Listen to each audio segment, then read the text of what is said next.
Good evening. Delighted to be able to spend this short time with you to share this important information so that you can go home and have good conversations with your teens and adolescents about this topic.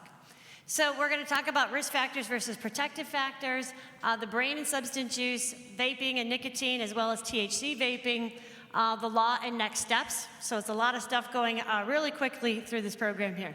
So what can adults do? Continue to learn. I'm going to throw a lot of information out at you really fast tonight. And I encourage you to continue to learn because this is an ever-evolving subject and topic. There's new things coming out all the time. We're constantly trying to update it. Be aware and ask questions.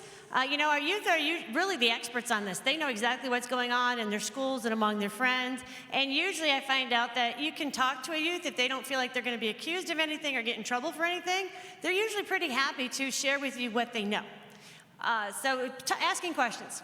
Getting involved in taking action, you know, when we see a red flag to make sure that we are doing something about it, that we don't just let it go. Reduce risk factors, increase protective factors, and talk to our kids. So those are the big things, and I'm going to talk about risk factors and protective factors in just a second. So risk factors. Research tells us the more risk factors a young person has, the more likely they are to use substances at some point in time. So we want to reduce risk factors as much as we possibly can. Risk factors include things like failing in school. Now, it doesn't mean kids with A's and B's don't use drugs. Yes, of course they do. But kids that are failing are more likely to turn to substance use. A history of addiction in the family. It can be hereditary. We know that. Perception or approval of drug use in the family. That, you know, parents are doing it. Parents think it's okay. Those kids are obviously at a higher risk.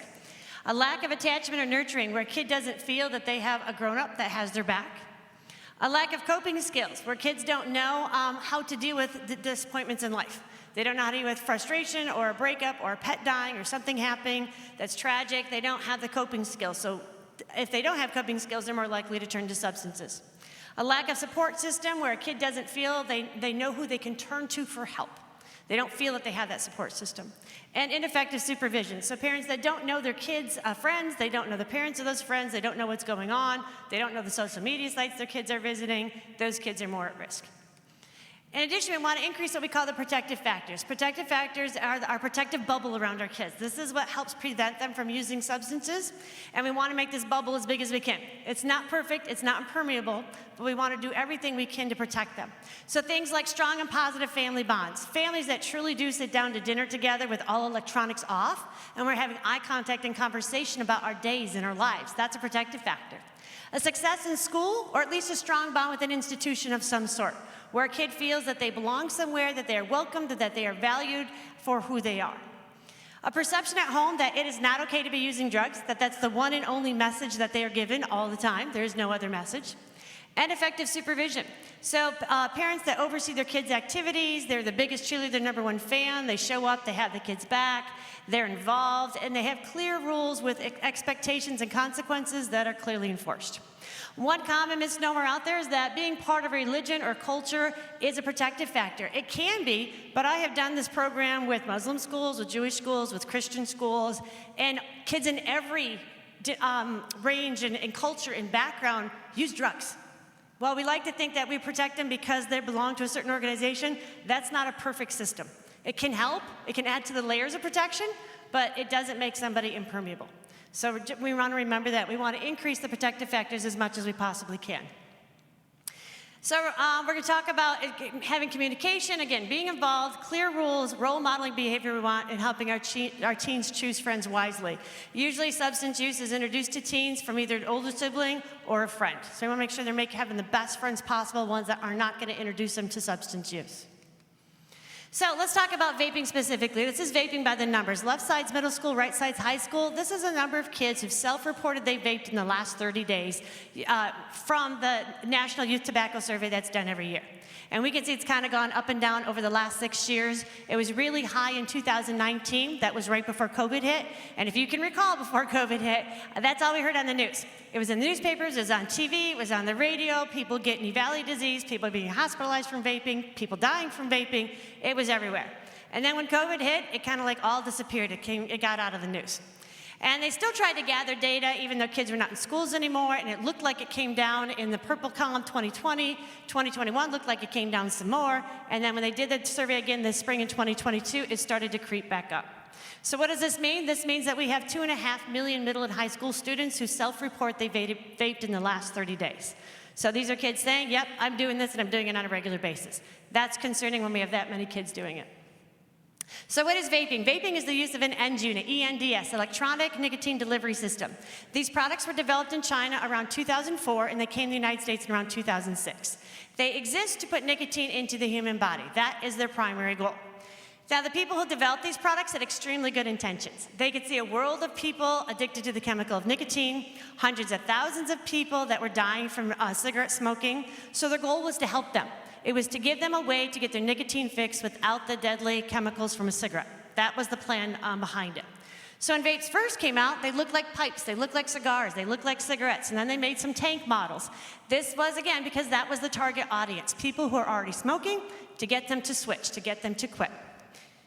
Then came along what I call some very unscrupulous business people. They could see the amount of money being made off of this product by people trying to quit smoking, and their thought was, what if we get new people? What if we get people who don't smoke to start vaping? Think of the money we can make, right? So that's what they did.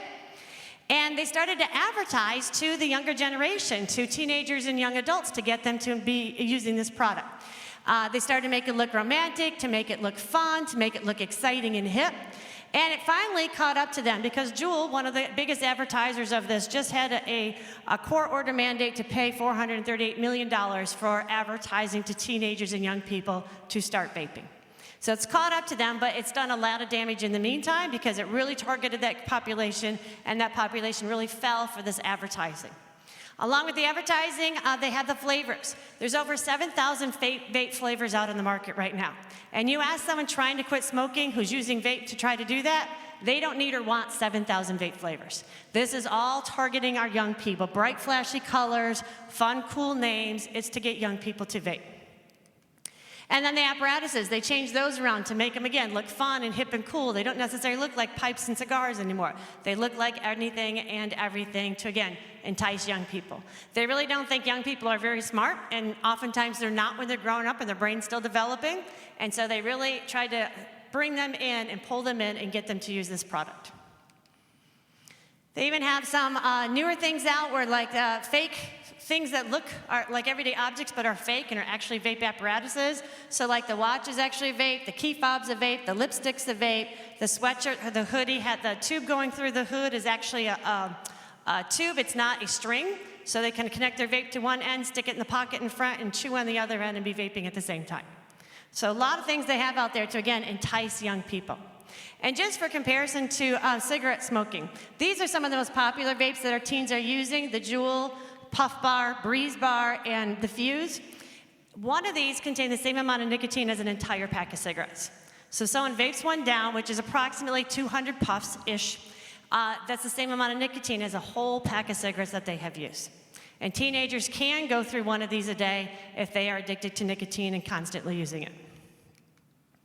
So things to know about a vape and what some of the concerns we have. No matter what size or shape they look like, they all operate the same way. There's a mouthpiece somebody inhales off of. Below that is a tanker chamber that holds the liquid. At the bottom of that is what's called the atomizer, which is a piece of metal wrapped around a coil, and then cotton. And then the battery. So when the battery is activated, it heats up the liquid, it heats up the piece of metal, which heats up the liquid, turning it from a liquid to a vapor, which then comes out the top. So they all operate the same way. Teenagers cannot walk into a store and buy one of these, so if they have one of these, it means they borrowed it from a friend or bought it from a friend who bought it from a friend who bought it from a friend. And they will then, if they're using one that's not disposable, that you have to actually recharge, they will try to manipulate it to recharge it, because many times it doesn't come with the original charger. So if you see wires out or chargers that look like they've been opened up or changed around, that's definitely a red flag. The concern is in terms of the vape juice itself. So those 7,000 flavors of vape juice, they all contain the same stuff. There's propylene glycol, vegetable glycerin, the flavoring agents, and then the nicotine. Every single one of them contain the same thing. When these ingredients are then heated up and put up in the vape apparatus and heated up, as anyone who's had chemistry knows, when you heat up a chemical, it can convert to another chemical, and that's what these things do. So coming out of the vape apparatus isn't just these four liquids anymore, and it's not water at all. It is new chemicals. We have what we call volatile organic compounds, VOCs. VOCs you might be aware of, one is toluene, that is in paint thinner. We have benzene, which is in car exhaust, acrolein, which is a highly regulated herbicide, benzene, which is, formaldehyde, which we preserve dead bodies with. In addition to that, we have heavy metals. That's because that little coil inside of there, every time it's heated up, microparticles of metal flake off of it, so people are inhaling metal into their lungs. The vape manufacturers that are serious about helping people quit smoking are realizing this, and they are starting to convert the atomizer coils into ceramic instead of metal, because they realize the long-term danger of constantly inhaling small pieces of metal can do. Flavoring agents, some of the flavoring agents we're learning now that they can actually be toxic to the human body when they're heated up. And then, of course, nicotine, which is what causes the addiction process and keeps people coming back for more. So this is just a handful of the chemicals we know that people are inhaling when they're choosing to vape. The big question out there is still whether it's safer than smoking a cigarette or not. And in terms of teenage usage, it doesn't matter. Whether it ends up being safer or not for an adult is something that the adults can talk about with their physician. In terms of teenagers, we know it's not safe for them, period. It's not a healthy habit to pick up. One of the biggest things you can take away today in terms of talking to your teen about vaping or any substance use is what it does to the brain. So this is very simplistic, but it's a general overview. Our brain develops basically from the back to the front. The back part of our brain develops first. This part of our brain is responsible for balance and coordination. It fully matures when we're a toddler. We learn to crawl, we learn to walk, we learn to run. That part of our brain has grown. During the preteen and teenage years, the middle part of the brain is developing. This is the limbic system. This is the part of the brain responsible for moods. Happiness, sadness, joy, frustration, love, hope, hate, anger, that's all in the limbic system. It's very immature during the preteen and teenage years. It's constantly growing and firing off. This is what they were targeting in advertising, trying to make it feel fun and cool and hip if you vape, because they knew this part of the brain was not mature enough to understand what was going on. And then we have the prefrontal cortex. This part of the brain is responsible for all the skills your kid needs to actually move out someday. Okay, logic, language, discernment, decision-making, reasoning, rationalization, understanding, all that's in the prefrontal cortex. That is the last section of the brain to completely mature and develop. And how old is somebody when they have a fully mature brain? About 25 years old. So these pre-teenagers, these teenagers, even these young college kids, their brain is still growing. So any substance that they put into it, especially on a regular basis, can have a long-term negative impact. Because what's happening is all day, every day, we have these neurons that are constantly making connections to other neurons in the brain. Where two neurons meet, that space is called the synapse space. For a connection to be made, chemicals pass from one nerve ending over that space to the other nerve ending. When that connection happens, that's a good thing. You know, it's like that aha moment. They're able to solve the math problem or do the activity they wanted to do. It connects. It makes sense. When that's trying to happen and it's interrupted with another chemical like nicotine or any other drug, it can have a negative impact on the connection. Either the connection's not made at all, it's made faulty, or it's made with an addiction or affinity to the drug. Nicotine is a very, very powerful drug on that synapse connection. When it gets in there, addiction can occur very, very quickly, and often does.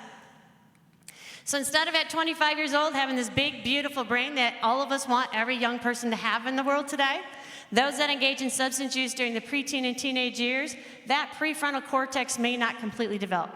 And they truly may not have all the skills they need to be a functioning adult in society today, depending on how early they start and how long they continue. And we also know that people that vape and smoke, the nicotine can have long-term impacts. When we look at adults today that smoked back as teenagers, they in general have a higher rate of learning and cognitive deficits, a higher rate of mood disorders, a higher rate of loss of impulse control, and a higher rate of addiction to other substances. And we also know that teenagers that vape are 3 times more likely to start smoking cigarettes. Okay, they predispose themselves to smoking cigarettes if they are choosing to vape. And of course, we know the dangers of smoking cigarettes. It's highly addictive. 90% of adults today that smoke began before the age of 18. Okay, that's a powerful statistic, I think, and I repeat that over and over with kids. 90% of adults started when they were their age. And nicotine got into the synapse connections, causing addiction, making it really, really, really hard to quit. And we know there's over 7,000 chemicals in every puff of a cigarette. 70 of them are known carcinogens, known cancer-causing agents. We have 480,000 people that die every year from cigarette smoking. Heart disease, lung cancer, emphysema, top 3 diseases that cause death every year. And we still have 40,000 people every year that die from secondhand smoke. We know the dangers of smoking. We know people don't quit because it is so addictive. And now we know teenagers that vape might end up going down that path. And of course, we have to talk about THC because we know a lot of teenagers are now engaging in THC vaping as well. So the marijuana, the plant itself, it has in it over 100 what we call cannabinoid compounds. The two most studied cannabinoid compounds are CBD and THC. CBD is the cannabinoid compound that can have an impact on the body without the euphoric high. It can help medicinally. It can help with PTSD or anxiety or whatever the issue is. The problem is that there's not enough dollars in the federal government, or one, it's not legal federally, but also there's not enough dollars to study it well enough to figure out how we should use CBD. You know, depending, for most things that we have, based on your height, your weight, your gender, they tell you how much you should take and how often you should take it. That's not out there with CBD. When people use this, they are pretty much their own human guinea pig. They hear that CBD might help them with whatever issue they have, and so they will go into a store and buy it and take it and see if it works for them. But it's confusing. I mean, you could go in and buy some gummies, and they have 25 milligrams of CBD in them, and it says take 1 to 2 a day. Well, do I take 1 or do I take 2? Well, I don't know, okay? Or you could get some drops, and the dropper is 33 milligrams. It says take 1 dropper a day. It's a lot of confusion and misinformation out there because we just don't have the dollars to study it to make it more concrete. But when it comes to vaping, we're not vaping for the CBD, we're vaping for the THC. The THC is the mind or mood-altering cannabinoid compound that causes a euphoric high we think of when someone's high on the drug of marijuana. A dry plant of marijuana has somewhere between 5 and 30% THC in it, and that's pretty potent. In the heyday of America, 60s, 70s, when people were using a lot of marijuana, 12, 15% was a pretty powerful plant. So we've more than doubled the plant itself in the last several decades. But when, again, we're vaping it, we're not using the dry plant. We are pulling the THC out of the plant. We call that an extract. We extract the THC from the plant. This can be done by chemicals or heat beams. When that's done, we have all these new products out on the market. Wax, dab, shatter, crumble, oil. These are all THC extracts, and they're highly potent. They're anywhere between 50 and 90% THC. That's how powerful these things are. So when a person is engaging in this product, it can have a real powerful impact in a very short period of time. Like a THC oil for a vape pen that somebody was going to vape, the directions on one package I read said 1 3-second inhale will keep you high for 1 to 4 hours. That's how powerful it is. And again, teenagers don't know this, and their brain's not used to it, and it doesn't know how to adapt to it. And I've been in multiple schools around southeastern Michigan talking to teenagers about this. And I have had administrator after administrator come up and talk to me about kids passing around a THC vape pen in school, and they're calling the ambulance. Because while you can't overdose on THC and die, because it doesn't hit the brain receptors that control respiration or circulation, you can overdose on THC and end up in the hospital. Okay, because it can overwhelm the brain and cause somebody to not function properly anymore. And it's happened in high school after high school after high school in southeastern Michigan. I pulled up the yellow breeze there. Actually got this picture from Lisa. The one on the right is a THC vape disposable. The one on the, is a nicotine vape disposable. The one on the left is a THC vape disposable. Same company, they look identical, so it'd be hard to tell them the difference. The little window in the one on the left is the only indicator you have that actually is a THC versus nicotine. So it's really, again, easy for young people to have one of these and adults around them not to know what it is. Here's the ad that I talked about a second ago where it says 1 3-second hit can keep you high for 2 to 4 hours. So some of the kids that I've heard of going to the hospital from a THC overdose, they have a racing heart. They feel like they can't breathe. They're hallucinating, having erratic behavior, having panic attacks, going into a state of psychosis where they don't recognize who they are or their family members or where they are. And a state of psychosis can last anywhere from hours to days, where they're in the hospital going into a psych unit until their brain can be brought down off that THC high. Can be extremely concerning. General law related to vaping in Michigan. So in 2019, we developed a new law and we added we added possession to the nicotine law. So before that, when vapes first came out, 13, 14-year-olds could walk around with the vape and there wasn't much law enforcement can do because there was no law about having it. We changed the law.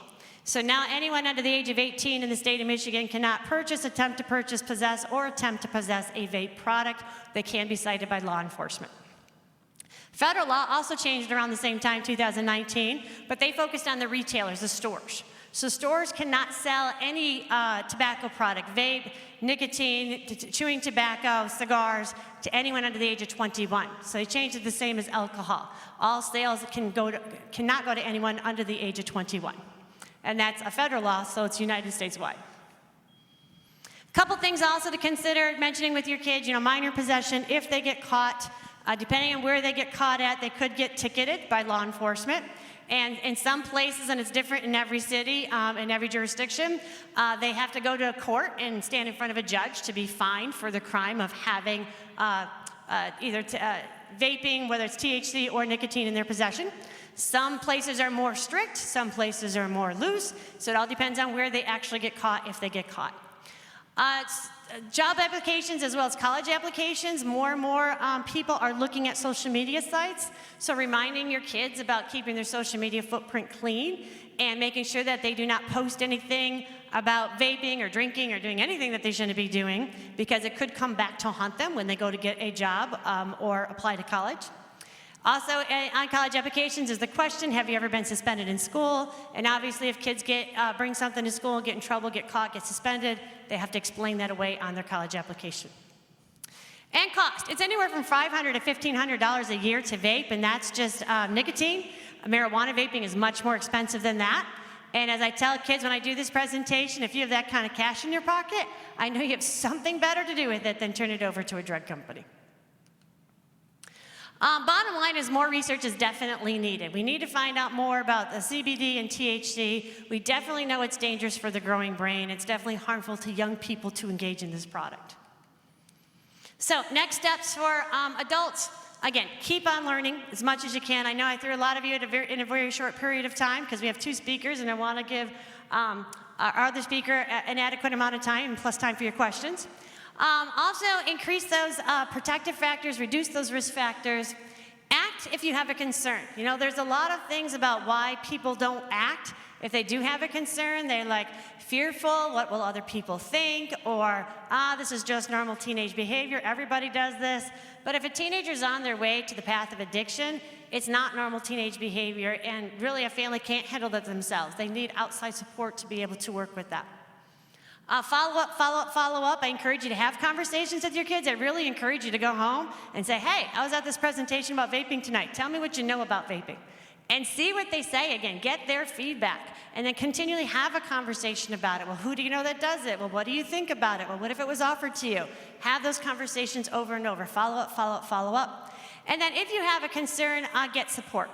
There's a lot of resources out there. The Greater West Bloomfield Community Coalition is a great resource for families and can help direct them to other areas if needed. There's a lot of support out there if your family needs it. So don't hesitate. A lot of people are embarrassed or fearful of it, but getting help is the only way we can get kids through this if they're on the path of addiction. Speaking of which, there's a couple things out here, and again, Lisa has these as well. Resources, this is specifically for teenagers who are vaping and trying to quit. So there's My Life, My Quit, there's Quit for Life, there's the Truth Initiative. All of them have trained counselors who will talk or text with the teen to help them with the steps to be able to quit vaping, to make a plan, give them support, give them encouragement. This is a way to specifically help teens. So I encourage you to even give this to your teen. So if they know of a friend who's vaping and is trying to quit, they can share the information. It's all anonymous, and they are really good, trained, supportive people on the other end of all three of these lines that are going to help teens that need the help. Okay, that's my side of this. Again, it was very quick. I hope you got some basic general background about vaping. Are you guys ready? Yeah, we're ready? Then come. All right, just turn my computer off.